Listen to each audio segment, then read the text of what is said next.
Comment il est? On espère que vous allez bien, c'est Patou et Bubu pour cette protection. Bienvenue dans la technique de la semaine. Aujourd'hui, on va continuer le sujet dont on a parlé dans les 3 dernières vidéos qui sont sorties ces 3 derniers jours. La légitime défense en utilisant des outils comme des armes, soit des armes par destination. Oui, on enlève les bracelets.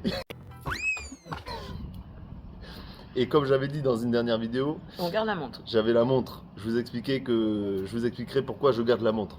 Vous allez voir. Oui, je sais, vous allez dire, moi j'ai la montre. Mais la montre, alors ça on en parlera dans une prochaine vidéo. Je vous le garde pour une prochaine vidéo. Voilà, donc on va apprendre à se mettre en cas de légitime défense avec des objets du quotidien qui peuvent être détournés en armes. Donc dit des armes par destination. Je rappelle, l'article 132-75 du code pénal est une arme, tout objet conçu pour tuer ou blesser. D'accord? Ce qui veut dire que si je résume, ça c'est une arme par destination. Voilà. Toutes les tentes de merde qui peut en sortir, ça peut être une sacrée arme. Oui, quand on voit que ça peut déclencher des guerres, c'est limite plus dangereux qu'une roquette. Alors.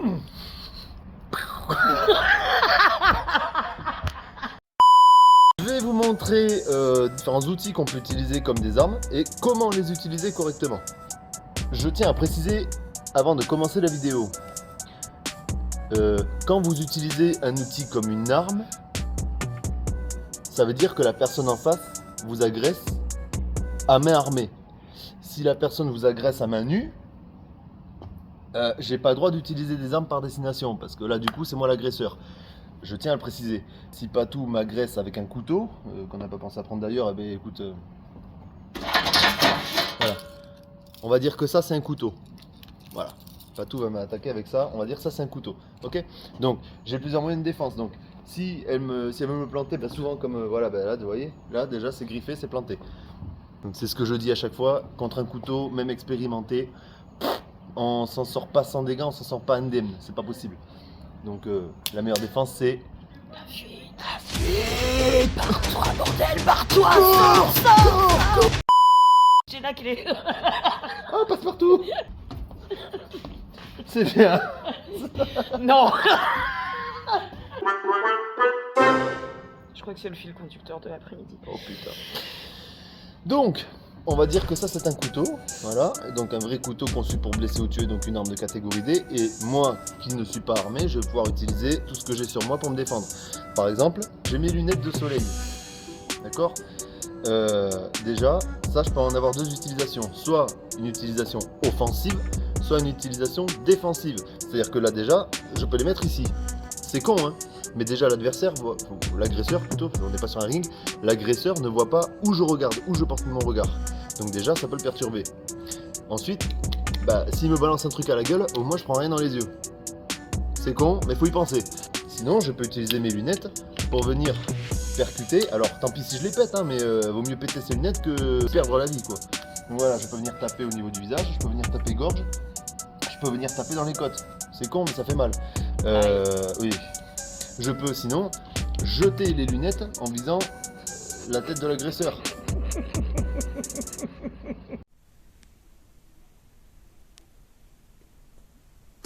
Je peux jeter les lunettes dans la tête de l'agresseur. Ça...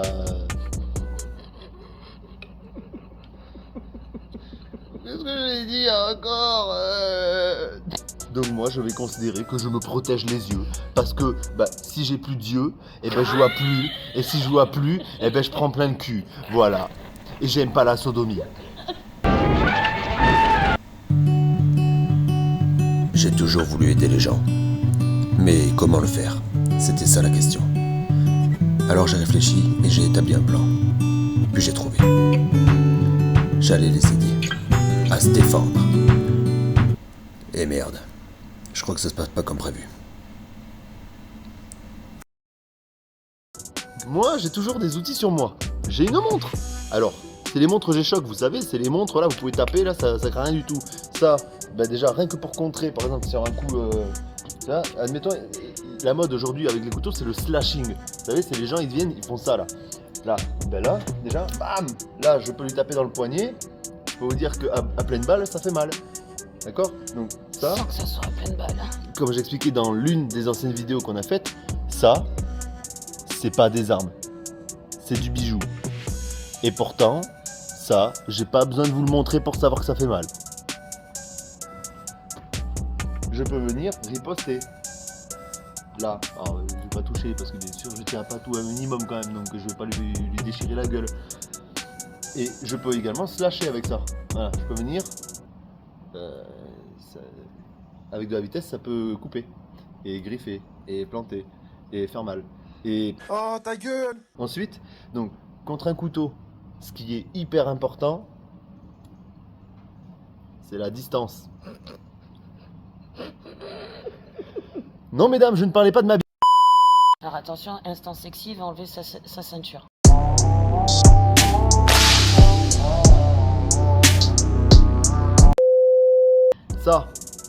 Ça c'est le meilleur outil que vous pouvez avoir sur vous pour vous défendre dans la rue. Pourquoi le meilleur? Là, Et la distance. Oh putain! là, mais là j'ai tout ce qu'il faut, j'ai la distance, je peux même entraver quelqu'un. Alors, pour ceux qui n'ont pas compris, entraver, C'est pas faire un croche-patte. article 803 du code de procédure pénale, nul ne peut être entravé, sauf dans le cas où il représente un danger pour lui-même ou autrui. Ce qui veut dire que si quelqu'un m'agresse, mais que j'ai réussi à me défendre et que j'ai réussi, on va dire, à le maîtriser et qu'il s'est calmé, j'ai pas besoin de l'entraver parce que si je l'entrave, c'est moi qui en tort pour atteindre des droits de mouvement à quelqu'un, qui est une des libertés fondamentales. Voilà, je sais plus ce que j'allais dire, mais en gros, ouais, voilà, vous n'avez pas le droit d'entraver quelqu'un tant qu'il n'est pas dangereux pour lui ou pour les autres. Voilà. Par contre, quelqu'un que vous essayez de maîtriser au sol, qui continue à se débattre et qui a l'intention de vous planter encore, bon, ben là, vous pouvez l'entraver, clairement, vous serez pas en tort. On verra ça dans une autre vidéo aussi. C'est ne pas entraver quelqu'un dans son domicile. Par exemple, un cambriolage. Si vous l'entravez chez vous, vous allez tomber pour séquestration. C'est ce qui est arrivé à un père là, qui était passé sur les réseaux, qui avait soulevé un peu de la haine chez les gens, parce que il a pris plus cher que son braqueur. Parce que le gars, il l'a séquestré. Enfin, il l'a pas séquestré, il l'a maîtrisé. Mais ça a été reconnu comme séquestration. Il l'aurait fait en bas de chez lui ou sur le trottoir dans la rue, mais il n'aurait pas eu ces emmerdes-là. Je dis pas que c'est facile, hein. Je dis pas que c'est juste non plus, je dis pas que c'est normal, hein. Tout le monde sait que le système judiciaire français est mal fait. Malheureusement, voilà, c'est une triste réalité de chez nous. Donc, des mouvements qu'on peut faire. Une attaque au couteau, d'accord? Donc là, j'ai ma ceinture. Là, je peux vous dire que là, déjà, rien que ça, elle aura pas envie de venir. Et alors, si elle essaie de se rapprocher, là, je peux fouetter comme ça. Et là, vous voyez ce que je fais? Je garde de la distance. Là, c'est le bout en cuir. C'est gentil, ça. Si je fais la même avec ce bout-là, Aïe. ah bah là, ça fait très très mal. Hein, là, c'est... Voilà. Donc, ça, c'est très bien, ça garde de la distance. Et puis, si l'autre, il essaie de vous tailler avec un couteau, s'il prend ça dans le poignet, clairement, Bah, ça fait lâcher le couteau. ah bah, il va lâcher le couteau et puis je pense que c'est lui qui va tailler à la fin. Donc voilà, ça, c'est un outil qu'on peut utiliser. Un autre outil, souvent, mesdames, je vous entends dire, moi, j'ai mes clés de maison et je les prends comme ça. Alors, oui, bah non. Moi, je réfléchis. Eh ben non. Ça, c'est la pire manière de tenir une clé. Parce que si vous tapez, ça va faire mal un peu à l'agresseur, mais vous allez vous défoncer la main aussi. Je recommande de la tenir comme ça. Pourquoi? Parce que si il y a trop de pression, vous perdez la clé, bon ben tant pis. Mais au moins vous avez votre main. Ou alors comme ça aussi, vous pouvez planter, vous pouvez tailler. Voilà, il y a plein de trucs possibles. Je déconseille quand même de venir taper à répétition avec un objet. Parce que ça peut être connu comme une agression. Pire, selon l'outil, avec ça ou avec ça, ça peut être connu comme tentative de meurtre. Je sais bien que vous n'avez pas l'intention de le tuer, hein. Mais ça peut être reconnu comme tel, parce que c'est avec un outil.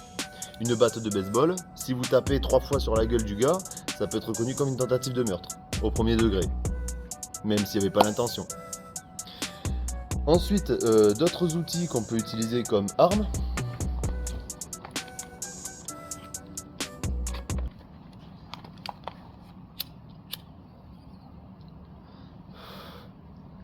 Premier outil, le briquet.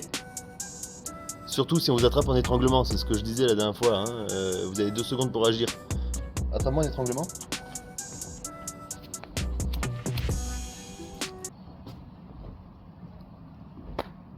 Bah il va lâcher. Autre arme possible pour les fumeurs. Ça. C'est incroyable ça. Le petit bout là que tu vois là, c'est 800 degrés mon copain. Ça, tu vas le brelon les poils de queue mon cousin. Et là, tu vas repartir mal, mon copain. Ça, tu le prends, et rien que là déjà, juste ça déjà, je peux t'assurer qu'il va... Tu vois? On recule. Parce que c'est chaud. Si tu fumes, bon je sais bien que ça coûte cher, mais bon, qu'est-ce que tu préfères? La clope ou la vie? Fumez pas, c'est mauvais pour la santé. Je le dis pas en rigolant. Ne fumez pas, ceci est toxique, nocif pour la santé. Plus de 70% des substances de fumée de cigarette contiennent le cancer. Pourquoi tu fermes pas ta gueule? Ça, je le prends, la pichenette, bim, je l'envoie là. Je lui envoie dessus. Ça, ce sera le premier réflexe. Ou alors, il va se protéger les yeux parce qu'il va pas vouloir le prendre dans la gueule. Hop. Tiens, salope. Ça vous laisse le temps de vous barrer. Une autre astuce, si vous avez des pièces sur vous. Moi, bon, j'ai ça là, Les jetons. le lave-auto là. Ça, c'est con, hein. Bon, de toute façon, au pire, vous perdez 2 € dans la plus grosse des sommes de pièces. Voilà, vous prenez une pièce, vous la prenez comme ça, et vous l'envoyez avec le tranchant. Je peux vous dire que ça, quand vous le prenez là, visez pas le corps, parce qu'avec les blousons, tout ça, surtout que là, on rentre bientôt dans la période hivernale, les gens sont très couverts. Mais visez la tête. Et la tête, et la tête. Vous visez la tête avec ça. Et ça, je peux vous assurer que le gars, il va... Alors, si en plus vous êtes riche et que vous avez plusieurs pièces, bon, voilà, bah, prenez plusieurs pièces dans les mains et puis là, vous balancez à la chaîne, là. Et comme ça vous laisse le temps de prendre des distances et de vous barrer. C'est ce que je dis à chaque fois. Quelqu'un qui se défend, c'est une cible pas facile. C'est quelqu'un que la plupart des agresseurs ne voudront pas attaquer. La phrase que je dis, c'est ce que je dis aussi, c'est malheureux à chaque fois, mais il vaut mieux être agressé une fois et s'être défendu. Ça n'incitera pas l'agresseur à recommencer, parce que si vous faites agresser, que vous ne réagissez pas, que vous ne portez même pas plainte, mais le lendemain c'est rebelote. Le mec il va se dire, le gars c'est une proie facile, tu vois, il se laisse faire, il a pas de répondant et il porte pas plainte. Oh, merci, Seigneur. Quand je t'aurai tué, tout le monde croira que je suis le vrai Homer. Putain, mais c'est le paradis en fait, là, tu vois, il va venir te piquer ton goûter tous les mercredis, tu vois. Je fais une petite parenthèse aussi. Il y a eu un changement dans la législation par rapport aux armes, puisqu'on est toujours dans le thème, je préfère en parler. En septembre dernier, il y a des armes blanches qui ont changé de catégorie. Tout ce qui va être coutelas, lame zombie, donc en gros les lames fixes, celles qui n'ont pas de cran d'arrêt ou qui ne se déplient pas, point américain, tous ces objets, machettes, ne sont plus en catégorie D. Ils passent en catégorie A1, c'est-à-dire qu'au même niveau que les Kalachnikov, que les R15 à répétition, que les armes de guerre. Voilà. Donc la vente ne sera plus libre. Et un conseil, ne sortez pas avec ça parce que sinon c'est comme si vous sortiez avec une grenade sur vous en fait. Voilà, donc tout ce qui est machette, lame zombie, point américain, tous ces trucs là, c'est classé A1, au même stade que les armes de guerre. Donc ne sortez surtout pas avec ça parce que là c'est 75 000 € d'amende, 5 ans d'emprisonnement. Vous êtes au courant. On espère que cette vidéo vous aura plu. On espère toujours que vous n'aurez pas à utiliser C'est technique. tout ce qu'on vous montre, mais on espère quand même que vous serez en mesure de pouvoir vous en servir ou de l'utiliser dans le cas où vous en aurez besoin. Vérifiez vos angles. Navijdane. Navijdane.